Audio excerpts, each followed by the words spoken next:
Hello everyone, welcome back to your YouTube channel for creative studies. आज इस session के माध्यम से हम लोग देखेंगे बीपीएससी 145 के यूनिट नंबर 5 चैप्टर नंबर 5 जिसका नाम है पूर्वोत्तर भारत के लिए विशेष प्रावधान। देखिए, पूर्वोत्तर भारत बोले तो भारत के जो पूर्व भागों में जो है जो स्टेट्स हैं उसके बारे में पूर्व भाग के जो भी राज्य हैं उसको विशेष प्रावधान दिया गया है, उसके बारे में डिस्कस करेंगे। जैसे कि आप सभी को पता ही होगा, ये जो है आपके इस सब्जेक्ट के नाम ही है पूर्वोत्तर राज्यों के बारे में जो बताया गया है, पूर्वोत्तर राज्य के लोकतंत्र एवं विकास के बारे में। तो हम लोग उसके बारे में डिस्कस करेंगे। जैसे कि अब तक हम लोग का यूनिट 1, 2, 3, 4 तक बेहतरीन तरीके से कंप्लीट कर चुके हैं। अभी तक जो भी यूनिट 1, 2, 3, 4 तक कंप्लीट नहीं किए उसको जरूर कंप्लीट कर लीजिए। उसका एक प्लेलिस्ट बना दिया गया है जिसका नाम है बीपीएससी 145। ओके, उसका लिंक जो है डिस्क्रिप्शन बॉक्स में मिल जाएगा और कमेंट बॉक्स में पिन किया हुआ सबसे ऊपर में कमेंट में मिल जाएगा। तो आप उस लिंक से आसानी तरीके से जाके सारे के सारे क्लासेस आसानी तरीके से कर सकते हैं। ओके, चलिए, जैसे कि आज के सेशन में देखिए, इसमें से सारे के सारे जो टॉपिक्स इंपॉर्टेंट रहेंगे। आपका इसमें से मोस्ट इंपॉर्टेंट टॉपिक रहेगा आपका छठी अनुसूची। ये छठी अनुसूची जो ना, ये पूर्वोत्तर भारत के लिए एक मोस्ट इंपॉर्टेंट टॉपिक्स हैं। उसके लिए पूर्वोत्तर भारत के लिए जो भी है ये छठी अनुसूची एक विशेष प्रावधान है। तो इसको हम लोग बेहतरीन तरीके से देखेंगे। ये और आपके एग्जाम में भी असाइनमेंट के एग्जाम में भी ये सवाल पूछे जा चुके हैं 2022 के एग्जाम में कि छठी अनुसूची के बारे में जो ना इसके विशेषता के बारे में बताने के लिए कहा जाएगा। तो हम लोग इस सेशन में देखेंगे, हम लोग सारे के सारे टॉपिक्स को एक एक करके एक्सप्लेन करेंगे। चलिए, सबसे पहले हम लोग देखेंगे 5.2 बहिष्कृत और आंशिक रूप से बहिष्कृत क्षेत्र। चलिए, इसमें हम लोग देखते हैं सबसे पहले, उसको एक एक करके हम लोग देखेंगे। और गाइस, इसमें जैसे कि बताया गया है कि बीपीएससी 102 जिसका भी है उसके लिए भी यूजफुल है। जैसे कि आप यहाँ देख सकते हैं इकाई नंबर 12 बीपीएससी 102, इससे भी ये आप कवर कर सकते हैं। ओके ना, और अगर बीपीएससी 102 वाले हैं वो भी इसको ध्यान से सुनिए। ओके, चलिए, सबसे पहले यहाँ देखिए 5.2 में है बहिष्कृत और आंशिक रूप से बहिष्कृत क्षेत्र। इसमें देखिए, इसमें क्या कहा जाता है, पूर्वोत्तर भारत के लिए विशेष प्रावधानों की उत्पत्ति को असम के कुछ क्षेत्रों की पहचान करने की ब्रिटिश नीति से जोड़ा जा सकता है, जो बाद में असम के पर्वतीय जिलों बन गए और स्वतंत्रता के बाद की अवधि में 4 राज्य मेघालय, मिजोरम, नागालैंड और अरुणाचल प्रदेश, जिसमें मणिपुर और त्रिपुरा रियासतें थी, और सिक्किम एक स्वतंत्र देश हुआ करते थे।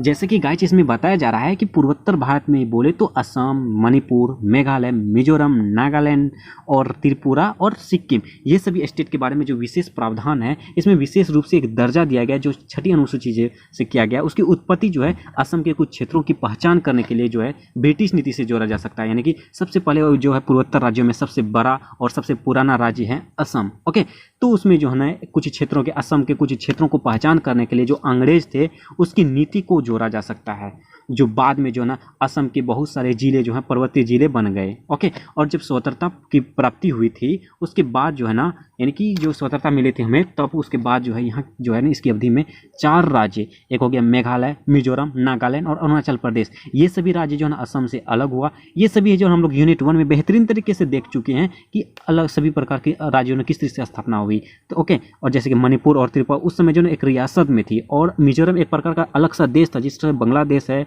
नेपाल है, भारत है, भूटान है, उसी तरह से सिक्किम जो ना 1974 से पहले एक देश हुआ करती थी। ओके, चलिए आगे है। औपनिवेशिक काल में असम में मोटे तौर पर 2 प्रकार के क्षेत्र थे। औपनिवेशिक काल में मतलब ब्रिटिश काल के समय में जो ना असम के मोटे तौर पर 2 ही प्रकार के क्षेत्र थे, एक पर्वतीय और एक मैदानी। ओके, उसके राजस्व रिटर्न से प्रशासन की लागत की भरपाई न होने को देखते हुए अंग्रेजों ने इस क्षेत्र के प्रशासन को चलाने पर खर्च नहीं करना अधिक उचित समझा। वो जो है ना इस राजस्व रिटर्न के लिए जो है जो प्रशासन की लागत होती थी, जो भी प्रशासन ब्रिटिश सरकार जो इन्वेस्ट करते थे इस पर, जो इन क्षेत्रों पर जो है ना, जैसे पर्वतीय क्षेत्रों और मैदानी क्षेत्रों पर वो क्या करता था, सब जो ना अपना भरपाई जो ना उसमें इन्वेस्ट जो करते थे, जितना तो वो इन्वेस्ट करते थे उसका भरपाई भी नहीं कर पाता था। इसलिए जो उन्होंने उसका प्रशासन जो है ना इस पर सोचने लगा कि इस पर खर्च करने से मतलब खर्च नहीं करना चाहिए, यानी कि उचित नहीं समझा इनको। उसके बाद आगे कहता है, बल्कि पहाड़ियों को उनके पारंपरिक शासन द्वारा शासित होने के लिए छोड़ दिया गया। वो जो है पहाड़ियों क्षेत्र को जो है उसको पारंपरिक रूप से जो ना उसका शासन के द्वारा ही छोड़ दिया गया, तो उसका जिससे कि उन्हें कुछ भी खर्च नहीं करना पड़ा। ओके, इसके अलावा इस क्षेत्र के लोग उन पर किसी बाहरी व्यक्ति के शासन पर धारणा के खिलाफ थे। इसके अलावा जो है इस क्षेत्र के लोग जो हैं इन पर काफ़ी ज़्यादा बाहरी व्यक्तियों के शासन पर धारणा किया था। उनके मामलों में किसी भी तरह की घुसपैठ या आशंका का विरोध और दुश्मनी का सामना करना पड़ता था। उनके जो भी मामले होते थे, घुसपैठ हो गया, जो घूस लेते थे, उसके आकांक्षा होते थे, उसके विरोध जो भी थे उसके दुश्मनी का सामना करना पड़ता था। असम के पहाड़ी क्षेत्रों पर अप्रत्यक्ष रूप से अंग्रेजों का शासन था। असम के जितने भी पहाड़ी क्षेत्र थे उस पर जो है ना अंग्रेजों का शासन हुआ करते थे, और अंग्रेजों ने उनकी पारंपरिक सत्ता प्रणाली में हस्तक्षेप नहीं किया, और अंग्रेजों ने जो है उसकी जो भी पारंपरिक सत्ता है हैं, जो रूल्स हैं, नियम हैं, रेगुलेशन हैं, उन सभी चीज़ों में वो हस्तक्षेप नहीं किया, इंटरफेस नहीं किया। भूमि हो गया, विरासत हो गया, जंगल हो गया, विवाद समाधान आदि से संबंधित मुद्दों पर प्रथागत कानूनों के अनुसार और कबीले और आदिवासी प्रमुखों की मध्यस्थता के माध्यम से निपटाना जाता था। ओके, भारत सरकार अधिनियम 1919 के अनुसार उन्हें पिछड़ा क्षेत्र घोषित किया गया। जैसे कि जो है इससे पहले यूनिट वाले में, इससे पहले सेशन यूनिट 4 में हम लोग सरकार के बारे में जो बताया गया था, अधिनियम 1919 और 1935 जो है वो पूर्वोत्तर भारत के राज्यों से ही संबंधित है। इसी बारे में कहा जा रहा है कि जो 1919 को असम में जो है 1919 में जो है असम को पिछड़ा क्षेत्र घोषित किया गया। ओके, उसके बाद भारत सरकार अधिनियम 1935 ईस्वी के तहत उन्हें बहिष्कृत और आंशिक रूप से बहिष्कृत क्षेत्रों में बदल दिया गया। 1919 में उसको पिछड़ा क्षेत्र, उसके बाद 1935 ईस्वी में उसको बहिष्कृत क्षेत्र के रूप में बदल दिया गया। बहिष्कृत और आंशिक रूप से बहिष्कृत क्षेत्रों के बीच अंतर था, यानी बहिष्कृत जो है उसको और आंशिक रूप से जो दोनों क्षेत्रों में बहुत ज़्यादा ही डिफरेंस थी। पूर्व का असम की विधायिका में प्रतिनिधित्व नहीं था, हालांकि वे असम प्रांत में स्थित थे। बहिष्कृत क्षेत्रों को गवर्नर उन काउंसिल द्वारा उनके आरक्षित क्षेत्राधिकार के रूप में प्रकाशित किया गया था। ये बहिष्कृत क्षेत्र जितने भी थे वहाँ के जो गवर्नर थे और गवर्नर इन काउंसिल द्वारा ही उसमें जो भी आरक्षित क्षेत्रकार होते थे, जो भी संरक्षण होगा, जो भी नियम होगा, वहाँ के क्षेत्र के जो अधिकारी हुआ करते थे, जो प्रांत के मालिक हुआ करते थे, प्रांत के विधानसभा हुआ करते थे, उसके रूप में ही वहाँ पर शासन हुआ था, प्रशासित हुआ गया था। उसके बाद आंशिक रूप से बहिष्कृत क्षेत्रों में प्रांत विधायिका का कुछ अधिकार था। आंशिक रूप से जो छोटे रूप से वहाँ के बहिष्कृत क्षेत्रों में जो प्रांत के विधायिका थे उसके अधिकार हुआ करते थे। जैसे भी जस्ट बताएं, ऐसे क्षेत्र में ब्रिटिश भारत के न्यायालयों का अधिक क्षेत्र सीमित था। इसमें जो ना ब्रिटिश भारत में बहुत ही ज़्यादा भारत के न्यायालयों में अधिक ज़्यादा क्षेत्र था। यानी ब्रिटिश औपनिवेशिक काल के समय में ही ब्रिटिशों ने क्या किया था, भारत में जो न्यायालय होते वो अधिक क्षेत्र अपना सीमित कर लिया था और अंग्रेजों ने बहिष्कृत और आंशिक रूप से बहिष्कृत क्षेत्रों में न्यूनतम हस्तक्षेप की नीति का पालन किया था। ओके, तो ये सभी चीज़ें हैं बहिष्कृत और आंशिक के रूप में जो है बताया गया है। दरअसल असम में ऐसे 3 क्षेत्र थे, 2 बहिष्कृत और आंशिक रूप से बहिष्कृत क्षेत्रों के अलावा तीसरा बहिष्कृत क्षेत्र जिसमें अंग्रेजों ने हस्तक्षेप नहीं किया था। जो भी बहिष्कृत क्षेत्र थे ना उस पर अंग्रेजों ने हल्का हस्तक्षेप नहीं किया था, इंटरफेस नहीं किया था, वह था असम का जनजातीय क्षेत्र। जो ये बहिष्कृत क्षेत्र मतलब क्या होता है, जो वहाँ पे आपका जनजातीय क्षेत्र हो गया, आदिवासी हो गया, इन सभी क्षेत्रों को बहिष्कृत क्षेत्र कहा जाता है, ठीक है ना। ओके, उसके बाद अंग्रेजों ने पूर्वोत्तर भारत के लोगों को 2 विशिष्ट क्षेत्रों यानी मैदानी और पहाड़ियों में विभाजित किया। अंग्रेज ब्रिटिश ने जो ना असम, मिजोरम, मेघालय ये सभी राज्यों को जो 7 सिस्टर्स हैं उन सभी राज्यों को 2 विशिष्ट क्षेत्रों में डिवाइड कर दिया था। एक तो मैदानी भागों में या पहाड़ियों भागों में विभाजित किया। पहाड़ियों को बहिष्कृत क्षेत्रों में शामिल किया गया था। पहाड़ी के जितने भी क्षेत्र थे उसको बहिष्कृत क्षेत्रों में शामिल किया गया था। ओके, तो ये रहा बहिष्कृत और आंशिक रूप में जो बताया गया है। उसके आगे कहा जाता है 5.3 में क्राउन कॉलोनी। क्राउन कॉलोनी को इसको में देखिए क्या कहता है। देखिए इसमें क्या कहा जाता है, क्राउन कॉलोनी। क्राउन कॉलोनी में क्या कहता है देखिए, हालांकि अंग्रेजों ने बहिष्कृत और आंशिक रूप से बहिष्कृत क्षेत्रों के मामलों में हस्तक्षेप नहीं किया, लेकिन भारत से अंग्रेजों के जाने के बाद इन क्षेत्रों के बारे में उनकी राजनीतिक प्राथमिकता थी। ये बहिष्कृत क्षेत्र हो गया, आंशिक क्षेत्र हो गया, ये सब जो क्षेत्र थे, देखिए बहिष्कृत का मतलब है जाति पाति जो होता है ना, जनजाति हो गया, उसके अंतर्गत जो आती है, जो खिलाफ होता है बहिष्कृत किया हुआ क्षेत्र है उसको, और आंशिक रूप से जो ठीक है उसमें ये जो ना हस्तक्षेप नहीं किया करते थे कौन, अंग्रेज। ओके, और उन्होंने क्या करते थे, जो जब बाहर से अंग्रेज जब गए तो उसके बाद जो इन क्षेत्रों पर एक प्राथमिकता के रूप में, राजनीति की प्राथमिकता के रूप में दी थी। ओके, अंग्रेजों ने तर्क दिया कि बाहर से अंग्रेजों की वापसी के बाद बहिष्कृत और आंशिक रूप से बहिष्कृत क्षेत्रों में जनजातियों का संरक्षण आवश्यकता थी। देखिए ये जनजातियों ने, बहिष्कृत क्षेत्रों ने जनजातियों को ज़्यादा से ज़्यादा महत्व समझा था। ओके ना, बहिष्कृत क्षेत्र में जो जनजाति के थे उसको संरक्षण के लिए आवश्यक समझता था, इसलिए उसको प्राथमिकता दी थी, ठीक है ना। उसके बाद आगे कहा जाता है उन्होंने बर्मा के राजनीतिक क्षेत्रों के साथ साथ उत्तर पूर्व के सभी क्षेत्रों को क्राउन की कॉलोनी के तहत लाने की योजना बनाई। देखिए एक कॉलोनी था क्राउन कॉलोनी, वो मतलब एक जो अंग्रेजों के द्वारा ही निहित किया गया था उसमें शामिल किया गया था। उसके बाद उन्होंने जो बर्मा के जो भी एक क्षेत्र हैं उन्होंने जितने भी जनजाति थे वहाँ पे, तो उनके साथ साथ उत्तर पूर्व के सभी क्षेत्रों को वहाँ क्राउन कॉलोनी के तहत लाने की योजना बनाई थी। ओके, असम के राज्यपाल RN रीड ने सुझाव दिया कि असम पहाड़ियों और बर्मा के जनजातियों को क्राउन कॉलोनी नाम से कुछ बनाने के लिए एकजुट किया जाना चाहिए। यानी असम के उस समय जो राज्यपाल थे RN रीड, उन्होंने ये बताया कि जो भी असम के पहाड़ी क्षेत्रों में हैं और बाहरी बर्मा क्षेत्रों में हैं, वो जो भी जनजाति हैं वो क्राउन कॉलोनी में वो शामिल हो जाए, एकजुट होने के लिए किया जाना चाहिए, ठीक है। अंग्रेज भारत से प्रस्थान करने के लिए के बाद क्राउन कॉलोनी को कवर करने वाले क्षेत्रों को अपने नियंत्रण में रखना चाहते थे। ओके, उसके बाद क्राउन कॉलोनी बनाने की योजना एक गुप्त योजना थी।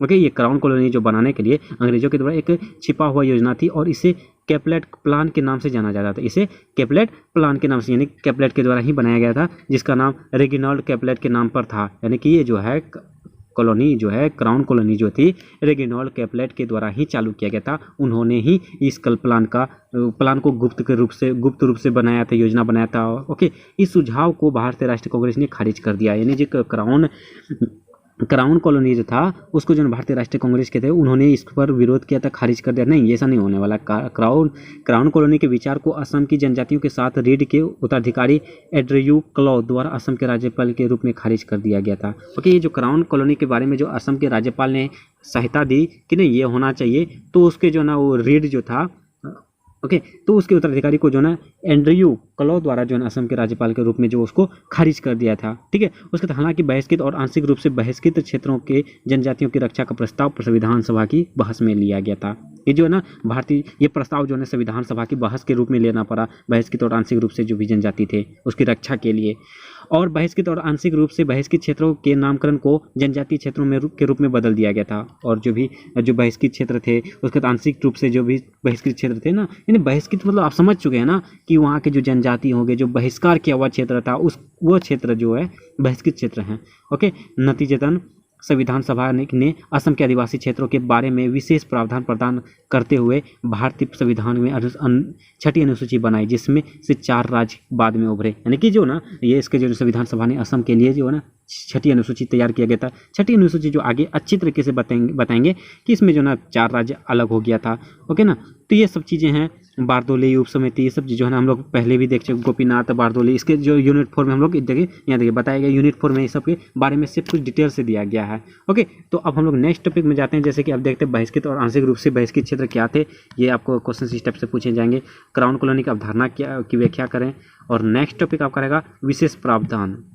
ये इंपॉर्टेंट रहेगा आपके लिए। विशेष प्रावधान जो है इसको जानना बेहद जरूरी है। आप चाहो तो ये आप तक जितना भी किए हैं उसको आप नहीं भी माइंड में रखो तो कोई बात नहीं, लेकिन इसको रखना होगा आपको माइंड में। ये पूछने के चांसेस हैं, ये इंपॉर्टेंट है इस सेशन के। ओके, तो इसमें देखिए पूर्वोत्तर भारत के लिए विशेष प्रावधान भारतीय संविधान की छठी अनुसूची जो है अनुच्छेद 244 और इनर लाइन परमिट नियम अनुच्छेद 371 ए, अनुच्छेद 371 सी और अनुच्छेद 371 एफ, अनुच्छेद 371 एच में निहित है। ये विशेष प्रावधान भूमि वन विवाद समाधान प्रावधान कानून आदि से संबंधित है। ये सभी जो है ना पूर्वोत्तर भारत के लिए छठी अनुसूची के अंतर्गत ये सभी अनुच्छेद आते हैं। इसमें क्या होता है कि जो भी पूर्वोत्तर भारत में जो भी विवाद होंगे भूमि के रिलेटेड होगा, वन से रिलेटेड होगा, इससे जो है समाधान के लिए ही इससे ये संविधान छठी अनुसूची तैयार किया जाएगा, उसी के अनुसार इसका समाधान किया जाएगा। देखिए सबसे पहले हम लोग अब छठी अनुसूची को देखेंगे। छठी अनुसूची में क्या कहा जाता है, देखिए यहाँ पे जो है ये सभी चीज़ें हैं छठी अनुसूची का, हम लोग इसको देखेंगे। इनर लाइन फिर देखेंगे। ओके ना, छठी अनुसूची में जो टॉपिक्स आते हैं, देखिए छठी अनुसूची में जैसा कि आपने इकाई 4 में पढ़ा है ना कि यूनिट नंबर 4 में हम लोग इसको देख चुके हैं इसके बारे में कि भारत की संविधान सभा के असम के आदिवासी लोगों के अधिकारों और पहचान की सुरक्षा के लिए एक अलग प्रशासनिक उपकरण बनाने की आवश्यकता महसूस किया। यानी कि असम के जो है ना पूर्वोत्तर भारत के लिए जो भी आदिवासी थे, असम के आदिवासी थे, उसके अधिकार उसके पहचान के लिए हमने भारत की संविधान में एक अलग तरीके से एक प्रशासनिक उपकरण के तैयार करने का जरूरत पड़ा, आवश्यकता पड़ा, जिससे कि हमें जो ना वहाँ के स्टेट के बारे में, राज्यों के बारे में हम लोग जान सके और उसको एक तरीके से विशेष प्रावधान दे सके, इसलिए छठी अनुसूची तैयार किया गया था। ओके, और उसके बाद कहा जाता है कि निर्माण छठी अनुसूची भारतीय संविधान के अनुच्छेद 344 में वर्णित है। ओके, छठी अनुसूची जो ना 244 अनुच्छेद में वर्णित है। यह असम, मेघालय, मिजोरम और त्रिपुरा राज्यों में जनजातीय क्षेत्रों के प्रशासनिक के लिए विशेष व्यवस्था करता है। ये जो है पूर्वोत्तर भारत के असम हो गया, मेघालय हो गया, मिजोरम हो गया और त्रिपुरा, ये 4 राज्य हैं जिससे जनजातीय क्षेत्रों में काफ़ी ज़्यादा प्रशासनिक रूप से विशेष व्यवस्था करता है। और ऐसे 10 क्षेत्र हैं, इनमें से प्रत्येक राज्य में ऐसे 3 क्षेत्र हैं, यानी कि प्रत्येक क्षेत्र में 3-3 क्षेत्र ऐसे हैं, प्रत्येक राज्य में 3-3 क्षेत्र हैं। जैसे कि असम में जो है पहला हो गया उत्तर कचार पहाड़ी जिला, ठीक है, उसके बाद कार्बी आंगलोंग जिले, ये सब आपको याद रखना होगा। ओके, बोडोलैंड प्रादेशिक क्षेत्र जिला, उसके बाद ये असम के हो गए। असम के 3 क्षेत्र हैं, उत्तर कचार पहाड़ी जिला, उसके बाद कार्बी आंगलोंग जिले और उसके बाद बोडोलैंड प्रादेशिक क्षेत्र जिला। और आपका मेघालय में आ जाएगा खासी हिल्स, जयंतिया हिल्स, उसके बाद गारो हिल्स। ये जो मेघालय के अंतर्गत ये तीनों हिल्स हैं, ये तीनों हिल्स में ये आपका अनुच्छेद जो है 244 यानी कि छठी अनुसूची निहित है। उसके बाद आपका मिजोरम में चकमा जिला, मारा जिला और लाई जिला, ये मिजोरम में है। चकमा जिला, मारा जिला और लाई जिला, और लास्ट में आपका त्रिपुरा में एक जिला है, मात्र में त्रिपुरा में एक ही जिला है, वो है त्रिपुरा जनजातीय क्षेत्र है। ओके, छठी अनुसूची के सबसे महत्वपूर्ण प्रावधानों में से एक यह है कि जनजातीय क्षेत्रों को स्वायत्त जिलों और स्वायत्त क्षेत्रों के रूप में प्रशासित किया जाना है। छठी अनुसूची के प्रावधान के तहत राज्य के राज्यपाल को स्वायत्त जिलों और स्वायत्त क्षेत्रों की प्रशासनिक इकाइयों के रूप में पहचाने जाने के क्षेत्र को निर्धारित करने का अधिकार था। ये छठी अनुसूची के तहत जो है इसके प्रावधान जो भी थे, राज्य के राज्यपाल हो, स्वायत्त जिले हो, जो भी पहाड़ी क्षेत्र हो, जनजाति हो, ये सभी उसके जो प्रशासनिक इकाइयों के रूप में हम लोगों को पहचान करने के लिए ये अनुसूची तैयार किया गया था। इसका एक अधिकार था, इसके क्षेत्र में जो भी अधिकार थे इसको अधिकार प्रदान करना चाहिए था, इसके लिए छठी अनुसूची तैयार किया गया था। ओके, राज्यपाल के पास एक नया स्वायत्त जिला क्षेत्र बनाने या क्षेत्र अधिकार क्षेत्र या किसी स्वायत्त जिले या स्वायत्त क्षेत्र के नाम बदलने की शक्ति है। या राज्यपाल के पास जो है ना एक नया स्वायत्त जिला यानी नया क्षेत्र के रूप में जिला बनाने का, उसके बाद क्षेत्र अधिकार बनाने का, किसी स्वायत्त जिले को स्वायत्त क्षेत्र बनाने का, ये सब नाम चीज का बदलने का अधिकार वहाँ के राज्यपाल के पास उसके हाथों में थी। छठी अनुसूची के अंतर्गत छठी अनुसूची उन्हें कुछ कार्यकारी, विधायी और न्यायिक शक्तियां प्रदान की।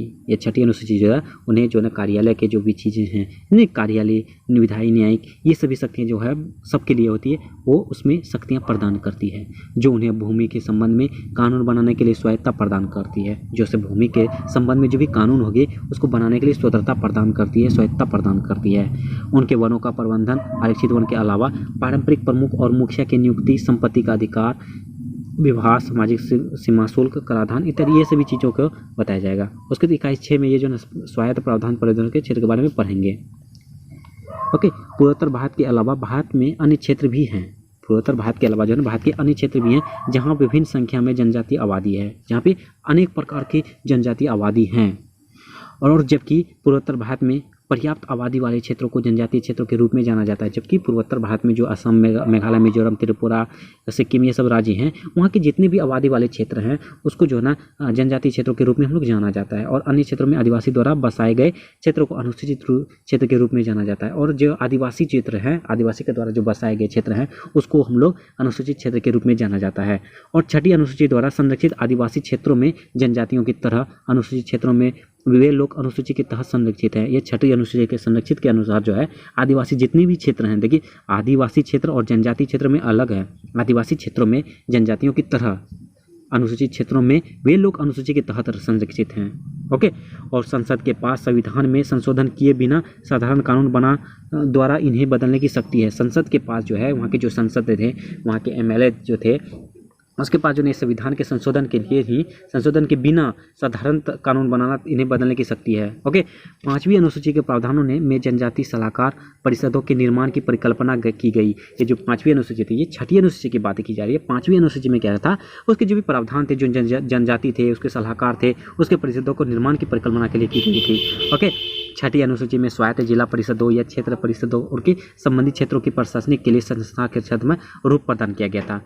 ओके, ये सब जो 5वीं और छठी अनुसूची के बारे में बताया जा रहा है। और 5वीं अनुसूची के तहत जनजाति सलाहकार परिषदें राज्य विधानमंडल का निर्माण किया। ये 5वीं अनुसूची के तहत जो भी जनजाति क्षेत्रकार थे उसमें एक सलाहकार के रूप में, एक परिषद के रूप में, एक स्टेट में जो है विधानमंडल का निर्माण किया गया। जनजाति सलाहकार के रूप में एक विधानमंडल का निर्माण किया गया। ओके, जबकि छठी अनुसूची के तहत जिला परिषद या क्षेत्र परिषद संविधान की उपज की, यानी 5वीं अनुसूची जो थे वो जनजातीय के रूप में एक विधानमंडल तैयार किया गया था। और छठी अनुसूची जो वो जिला परिषद या क्षेत्र परिषद के रूप में उन्होंने उपज की थी, निर्माण की थी, जो अपनी सभी शक्तियों और कार्यों को संविधान से प्राप्त करती है। जो अपनी जो है ना सभी जितनी भी शक्तियाँ, जितनी भी पावर हैं, जितने भी वर्क हैं, वो संविधान से ही प्राप्त करती है। अनुसूचित क्षेत्र आंध्र प्रदेश, बिहार, छत्तीसगढ़, गुजरात, हिमाचल प्रदेश, मध्य प्रदेश, झारखंड, महाराष्ट्र, ओडिशा और राजस्थान राज्यों में स्थित है। ये जो अनुसूचित क्षेत्र, अनुसूचित जनजाति लोग हैं, ये सभी स्टेट में भी निहित हैं, स्थित है। उसके बाद देखिए नेक्स्ट टॉपिक आ जाएगा inner line permit. Inner line permit, इसमें हम लोग देखते हैं क्या है। देखिए इनर लाइन परमिट जो है ये लगभग पूर्वोत्तर राज्यों में ये निहित किया गया था। सभी लगभग राज्यों में ये परमिट चलाया गया था, इनर लाइन। ठीक है, इनर लाइन विनियम रेगुलेशन का प्रावधान राज्य सरकार की अनुमति के बिना कुछ क्षेत्रों में इनर लाइन के रूप में ज्ञात एक बिंदु के परे बाहरी लोगों की यात्रा को प्रतिबंधित करता है। यानी कि इसमें कहा जा रहा है कि इनर लाइन जो भी एक परमिट बनाया गया था उसमें एक निहित कर दिया था कि जो भी राज्य के सरकार हैं उसके अनुमति के बिना कोई भी अगर क्षेत्र के अगर व्यक्ति इस लाइन को क्रॉस करते हैं, ज्ञात करते हैं, तो बाहरी लोगों की यात्रा को प्रतिबंधित करता है। यानी कि बाहरी जो भी इस असम, मान के चलो असम की बात हो रही थी, असम में जो एक इनर लाइन बनाया गया है इसमें जो बाहरी व्यक्ति होंगे, जो बाहरी यात्राकार होंगे, उसको प्रतिबंधित करता है। ओके, ऐसे क्षेत्रों के अधिकार क्षेत्र को कवर करता है। ठीक है, ऐसे अधिकार क्षेत्रों को ये सब कवर करता है। उसके बाद आगे कहता है इसका उद्देश्य अप्रवासियों द्वारा उन क्षेत्रों के लोगों की भूमि, प्राकृतिक संसाधनों को पहचान की रक्षा करना है। इसका मुख्य उद्देश्य होता है, इनर लाइन का मुख्य उद्देश्य यही होता है कि जो वहाँ अप्रवासी द्वारा जो है, यानी कि जो भी बाहर से आए हुए यात्रागण हैं, वो होता है क्या कि बहुत सारे उड़नते होते हैं यहाँ के आके जो है ना भूमि को, प्राकृतिक और संसाधनों को, उसकी जो है ना रक्षा नहीं, मतलब कि मतलब नुकसान पहुंचाता है, तो इस सभी चीज़ों का रक्षा करना होता है। इन लाइनर की व्यवस्था बंगाल ईस्टर्न फ्रंटियर रेगुलेशन 1873 के तैयार की गई थी। इनर लाइन का जो है इसकी व्यवस्था की शुरुआत जो है ईस्टर्न फ्रंटियर यानी कि रेगुलेशन जो है बंगाल के द्वारा ही किया गया था, 1873 ईस्वी के तैयार की गई थी। औपनिवेशिक काल के दौरान रेगुलेशन ने वहाँ ब्रिटिश नियंत्रण को बनाए रखा और पहाड़ियों और मैदानी इलाकों के लोगों के एकीकरण में बाधा उत्पन्न की। ओके, उसके बाद इनर लाइंस रेगुलेशन 4 राज्यों अरुणाचल प्रदेश, मिजोरम और नागालैंड, मणिपुर और असम के उत्तरी कछार जिले के लिए मौजूद है। यानी इनर लाइन जैसे कि मैंने बताया कि पूर्वोत्तर भारत में ये लगभग राज्यों में निहित है, जैसे कि आपको बताया हुआ है अरुणाचल प्रदेश हुआ, मिजोरम हो गया, नागालैंड हो गया, मणिपुर हो गया और असम के कुछ क्षेत्र हैं जो उत्तरी कछार जिले में मौजूद हैं। मणिपुर में इसे 2019 में पेश किया गया था। मणिपुर जो है राज्य में ये 2019 में हाल ही में पेश किया गया था। इसके विस्तार की मांग मेघालय जैसे अन्य राज्यों में भी की जाती है। पूर्वोत्तर के बाहर लक्षद्वीप में यात्रा करने के लिए इनलाइनर अनुमति की आवश्यकता होती है। यानी कि पूर्वोत्तर भारत में जो है लक्षद्वीप हम लोग जाएंगे तो इनर लाइन की अनुमति लेना ही होगा। अंडमान और निकोबार द्वीप में भी इसे शुरू करने की मांग रही है और अंडमान और निकोबार द्वीप समूह जो है ना वहाँ भी ये इनर लाइन की मांगे जारी है और मांगे कर रही है कि मेरे यहाँ भी ये इनर लाइन व्यवस्था परमिट जो है लागू हो जाए। तो यही रहा आज का सेशन में जो है इनर लाइन परमिट और छठी अनुसूची जो है इसके बारे में, और आपका जो है ना पूर्वोत्तर भारत की जो है ना ये प्रमुख विशेषताएं जो है, प्रमुख प्रावधान तो है इसके बारे में देख चुके हैं। और ये सभी इंपॉर्टेंट था जो भी टॉपिक्स हम एक्सप्लेन किए, जैसे कि आप सभी जो छठी अनुसूची एक बार और देख लीजिएगा। ओके ना, तो और हो सके तो आप सभी जो एक बार फिर से इस सेशन को दोबारा से रिविजन कर लीजिएगा ताकि अच्छा से समझ आ जाए। और जो भी चैनल में न्यू है प्लीज़ चैनल को सब्सक्राइब कर लीजिएगा, बेल आइकन को जरूर हिट कीजिएगा, और जो भी चैनल में न्यू है तो उसको सब्सक्राइब करना ही है। और कमेंट के माध्यम से जो भी डाउट पूछिए, उसके बाद अपने दोस्तों को भी शेयर कीजिए। चलिए मिलते हैं नेक्स्ट सेशन में, तब तक के लिए थैंक यू।